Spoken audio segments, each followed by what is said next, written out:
When documents are shared in a digital format, they are shared as a document type called PDF. They are commonly used on websites, and in the same way website pages have to adhere to regulations, PDFs also have to legally comply. This includes to accessibility guidelines. However, PDFs can be seen as challenging to deal with. SiteMoss has been reporting on the compliance of websites to the WCAG guidelines, including PDFs, for over 10 years. SiteMoss's product manager, Mike Carter, will take you through the steps on how to address PDF accessibility in a pragmatic way, enabling you to understand what you need to do to make your PDFs compliant. As part of these many years of testing, we've seen SiteMoss clients take many approaches to addressing their website accessibility, but these tend to be focused on web pages. PDFs tend to be neglected for many reasons. This presentation discusses these reasons and ideas about how to address the accessibility of your PDFs.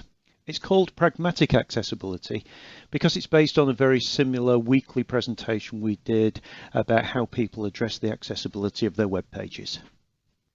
Before we get going, let's look at the most common things I hear from people who create PDFs or are responsible for publishing them on the website. It highlights a disconnect in responsibility and education. So the first one, I'm responsible for the website content, not PDFs, so I don't need to worry about them. Yeah, I know we're all laughing at this one, but actually I hear this all the time. I create PDFs and send them to the web team, but I don't have anything to do with the website. Often somebody will create a report as a PDF, maybe from Microsoft Word, and have no idea how it's used on the website or the fact that it needs to be accessible. Bottom one here actually comes from one of our own creative agencies. We're a creative agency and we deliver what the client wants. By the way, what's accessibility? Unfortunately, I hear this through quite a lot of agencies as well. The common theme here is this is someone else's responsibility. Okay, you can stop laughing now. If you fall into any of these groups, this presentation might prove useful to you. So in this webinar, we're going to cover where things stand today and how near are website PDFs to being accessible. We're going to look at a little bit about what's the difference between manual and automated accessibility testing and why you should know the difference. Then we're going to look at what people tell me are the most common issues they face when creating accessible PDFs. What strategies are being adopted to address PDF issues, including an example of how SiteMoss resolved issues with their own PDFs. Then we're going to look at discussing the common tools used to create and test PDFs for publishing on the website, specifically Microsoft Word, Adobe InDesign, and Adobe Acrobat, including, of course, the new document report from SiteMoss. Then, what are the most common PDF accessibility issues that we see when we do automated testing? And finally, a small summary. If you're familiar with the SiteMoss index, you'll know we have a vast amount of data on tests we perform, and thus we can say with confidence the state of the accessibility on websites today. For example, each quarter we assess all the UK local government websites, regardless of if they're a SiteMoss client or not. Typically, this involves millions of individual website tests. Unfortunately, we very rarely find a website where all the PDFs are accessible. This sample of websites is typical of what we see across UK local and central government, universities and UK international airlines. We see a consistent picture of between 80 and 90% of PDFs failing at least one automated accessibility test. It's fair to say that almost everywhere you go, you'll find PDFs with accessibility issues. So we're often asked how we obtain this data, and if you don't know about the SiteMoss index, this is what it looks like. The SiteMoss index provides a benchmark as to how websites are performing against a variety of categories, and it's an indication of the quality and compliance of the website. We've been publishing independent audits of public and private sector websites for over 10 years. Go to sitemoss.com/index and go explore. One subject we must talk about before we proceed is manual accessibility testing and automated accessibility testing. We mostly hear this about website testing, but it's equally applicable to PDFs. We hear a lot from prospective clients that they have been told only manual testing can cover all WCAG accessibility tests and automated testing cannot do that. Well, that's true. You will always have to perform some manual testing of your site, and automated testing cannot cover absolutely everything. Remember, I'm saying this from the standpoint of SiteMoss, who do automated testing. There are some tests that need to be performed by people. For example, is the reading order correct for your PDF? Only a person can determine that reliably. So after all that, why should you use automated testing to check your accessibility? The most important reasons are speed, cost, and consistency. Manual testing is very time consuming.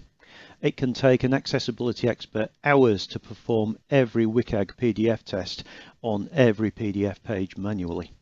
Accessibility experts tend to use automated tools to speed up the process anyway, because they don't want to spend their life doing all the manual tests. Employing a large team of accessibility experts for several months to assess your PDFs is usually cost prohibitive. It's much more effective to automate everything that can be automated and manually test the rest. Automated testing also gives you the confidence that you're measuring the same tests over and over again as you apply accessibility improvements to your PDFs. This allows you to plot consistent charts of progress, and an example of this is the chart shown on the right hand side. This sort of chart goes a long way to show that you are making provision for disability and making improvements to your accessibility. So what seem to be the common issues, or in other words, why PDFs don't get fixed? So the first one, no idea how many PDFs exist on the site, so I don't know the size of the issue. Yeah, typically web teams don't know how many pages they have on their website, and equally they don't know how many of these pages link to their own PDFs. Because of this, it's difficult to assess the size of any PDF accessibility issues you might have, and thus they tend to be ignored by the web team, or at least put off to one side whilst they concentrate on the website HTML pages. People who create the PDFs are disconnected from the website team and they're not aware of accessibility. Usually, the web team does not create the PDFs that are published on their website. The most common one I hear is somebody will create a document in Microsoft Word, save as a PDF, then email to the web team to put on the website. The creator is not aware of the rules for accessibility, so it does not occur to them to use the built-in accessibility checker in Microsoft Office. Most people I talk with have no idea it's right there on the ribbon in the review section. I'm going to talk a little bit more about that later. The website team lack the skills required to update PDFs and fix any accessibility issues. So although the web team are the ones who put the PDFs on the website, typically, they don't know how to use Adobe Acrobat or InDesign, certainly not experts in those tools. Often, the only way they know that a PDF has accessibility issues is from the SiteMoss report, and then all they can really do is bounce the problem to the person who created the original PDF. Creating an accessible PDF requires extra work, so involves extra cost. Whatever you use to create your PDFs, you have to do more work to create an accessible one than just ignoring accessibility and churning out the default document. Extra work, unfortunately for accessibility, means extra cost. In the case of InDesign, maybe quite a lot of extra work and changes to your usual workflow. I know some creatives using InDesign who charge 4 times as much to create an accessible PDF. Another way to think about the cost is it's a tiny fraction of the cost of litigation for accessibility discrimination.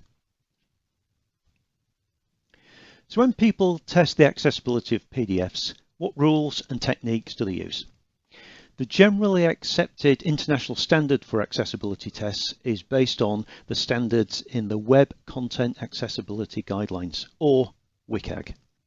WCAG is part of the W3C.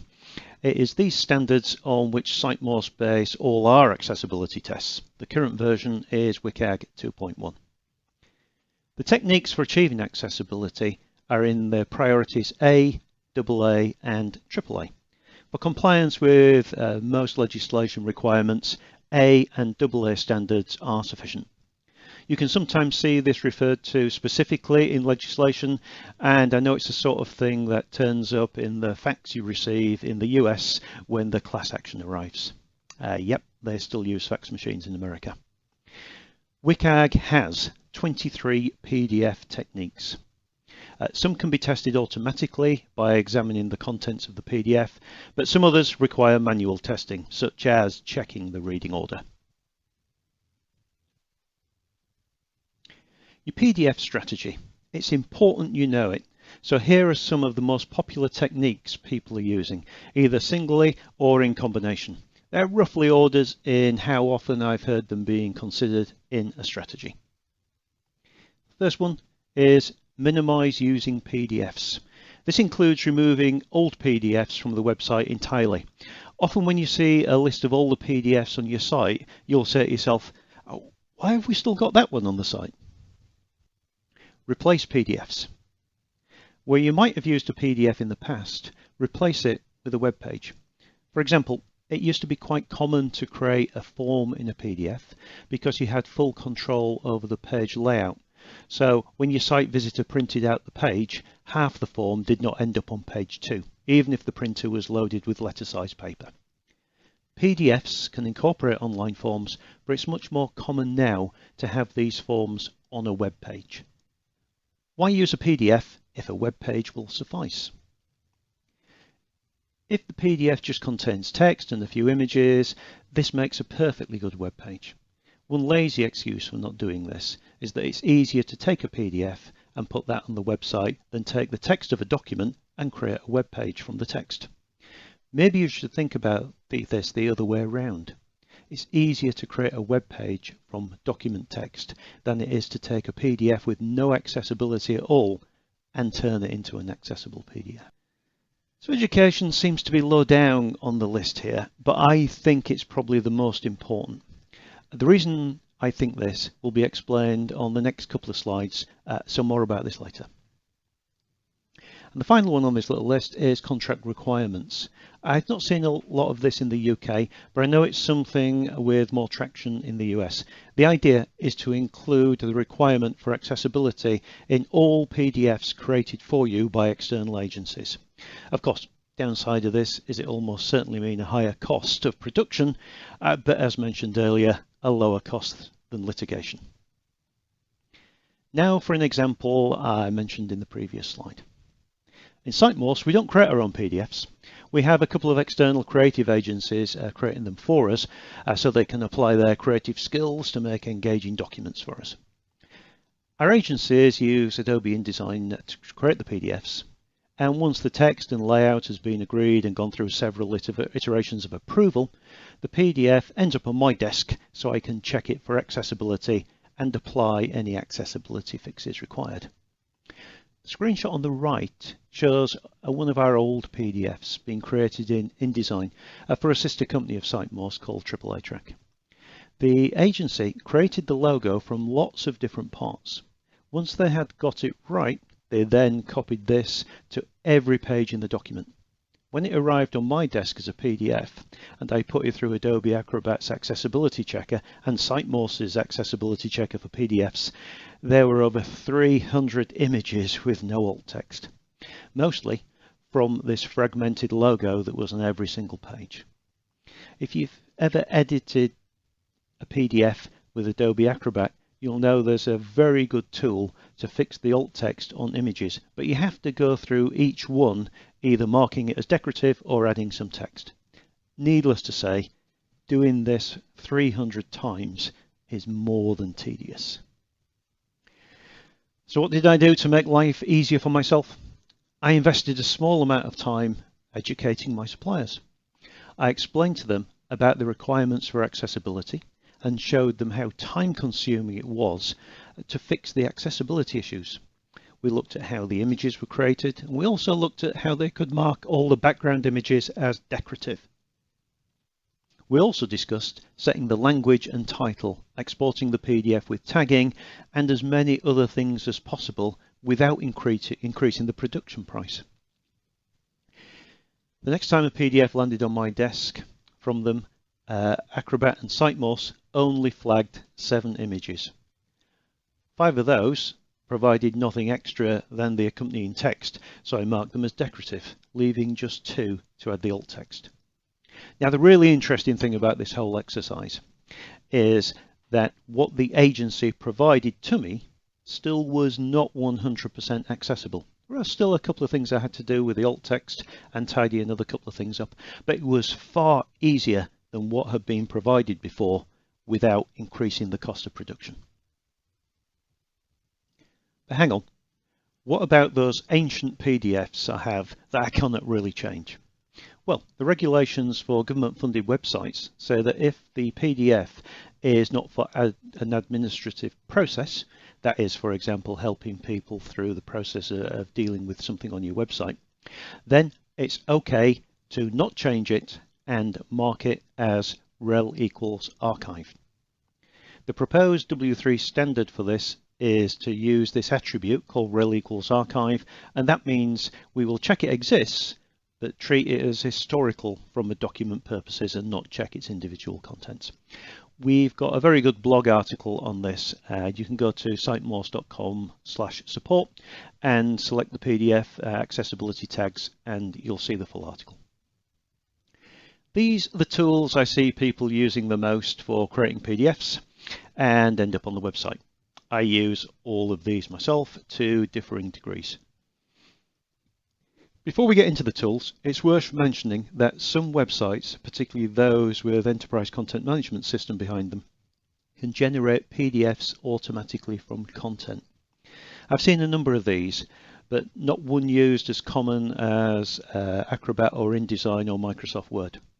I've also found that most of these automated PDF generation tools do a splendid job at creating great looking PDFs, but do a terrible job, if at all, of creating accessible ones.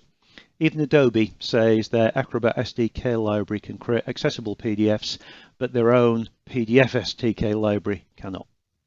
So let us know if you're using an automated tool to generate PDFs that produces accessible PDFs. We're always very interested to hear about those.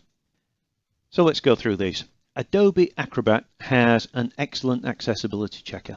It also has an accessibility wizard that can help you through the process of tagging untagged PDFs and walking you through fixing issues. It's especially good at examining the reading order and contains its own built-in PDF audio screen reader. I will recommend it as one of the checks to use as part of your PDF publishing workflow.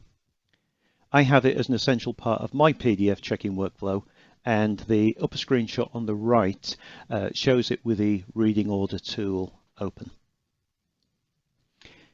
The accessibility checker built into Microsoft Office documents is pretty good. It tends to make a good job of the accessibility when you save as PDF. Many websites receive PDFs from other parts of their organization that have been created in Microsoft Word, then saved as PDF.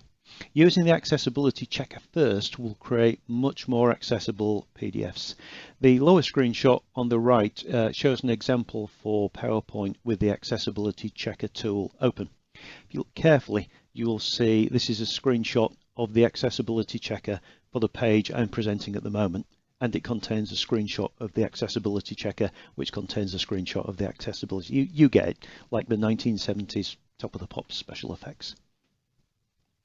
In my experience, almost all glossy and engaging brochures that end up as PDFs start out in Adobe InDesign. It's a complex tool and requires specialized skills, but there seems to be a lack of awareness of accessibility by designers who have InDesign skills. There's no built-in accessibility checker for InDesign, and Adobe recommends saving as PDF and using the accessibility checker in Adobe Acrobat, which I've just spoken about earlier. SiteMorse has a number of ways to check the accessibility of your PDFs, and we'll discuss those in more detail in the next 3 slides. SiteMorse can provide you with a very detailed report of all the accessibility issues we've found based on WCAG 2.1 for web pages and PDFs. If you're interested in the detail of the SiteMorse automated test for PDFs, you can view the detailed report and filter by just PDF issues. This gives you a detailed list of all the WCAG 2.1 PDF accessibility issues we found. We even link to the relevant page on the WCAG website so you can read about the detail of the WCAG test. Those of you who are already SiteMore's clients and receive these reports will be very familiar with these screens, the ones shown on the right. If you're just interested in testing a single PDF, there are a couple of ways you can do this in SiteMore's, depending on how you need to test it. Both are in the On Demand section of your digital properties if you're a SiteMore's client. If you want to test the accessibility of a PDF that is already on your website, you enter the URL and tick the box to let us know it's a PDF. After a few seconds, you'll see a detailed report with all the issues we've found within that PDF. As well as the accessibility issues, it also includes other issues such as broken links and bad email addresses. It's the screenshot in the upper right. If you just finished editing a PDF that's not been published on your website yet, you can upload the PDF from your computer and we perform the same test as above. This is a good way to make sure you have corrected everything before you make it public on your website. It's the screenshot on the lower right. I use the second one as part of my workflow with PDFs. Often I want to cycle through, correct and test a few times before I'm finally happy to push it live on the website. The SiteMore's document report. This is a new report. It runs every quarter and it looks at all the documents we can find on your site. That is, the documents that are linked from your web pages. We email this to you as a spreadsheet. So why a spreadsheet? When we ask SiteMore's clients how they address issues with website PDFs, they told us it almost always involves a different part of the organization from the web team. It might be staff who use Microsoft Office to save as PDF, or it might be a third party using Adobe InDesign. Typically, the SiteMore's client would download their SiteMore's website report as a big spreadsheet, then delete all the data that did not relate to PDFs, then send this list to the teams that created the PDFs. We decided to cut straight to the chase and email the spreadsheet directly. So the information is divided into several sheets. There's a summary sheet, which gives you a summary of all the documents that we found. There's a PDF sheet. What this shows you is all the PDFs that we have found on your site and all the links to those PDFs, regardless of whether there was a fault that we found in the PDF or not. We have a sheet that's just the PDFs that contain broken links, a sheet for the PDFs along with their accessibility tests. There's a sheet for all the PDFs that we found that contained bad email addresses. There's a sheet for the PDFs where we found duplicates. That is, we found exactly the same PDF, but it was served to us from your web server across different URLs. Often this is because someone in the web team has liked the look of a PDF. They will then upload it to the website and link to it from a page. And someone else in the web team has done exactly the same thing, and maybe someone else. So you've got several copies of the same PDF on your web server. There's a sheet for PDFs that are missing. That is, your web pages were linking to a PDF on your site, but we couldn't find that PDF. There's also a couple of sheets because whilst we're looking through all the documents on your website, we find all the Microsoft Office documents as well.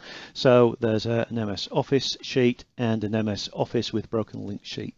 And when we're talking about MS Office there, we are talking about Word, Excel and PowerPoint.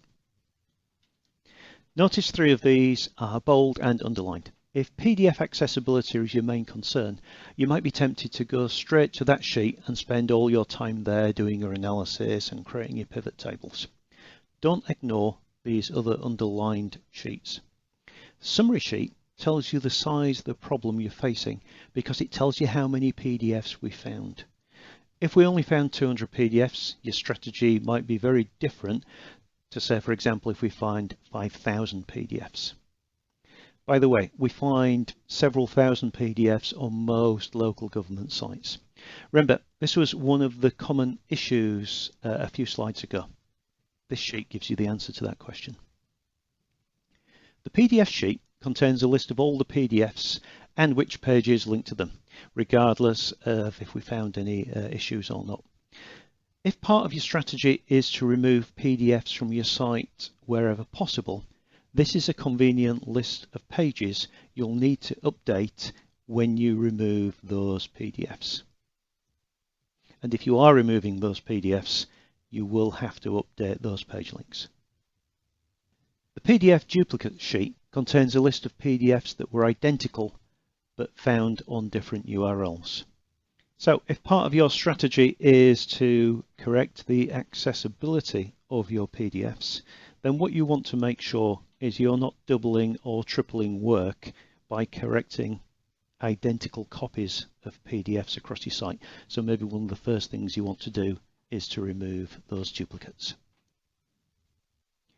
So here are some general tips for saving PDFs. For Microsoft Office documents, saved as PDFs, you already have the tool. What you should do is educate your PDF creators and make it part of your workflow.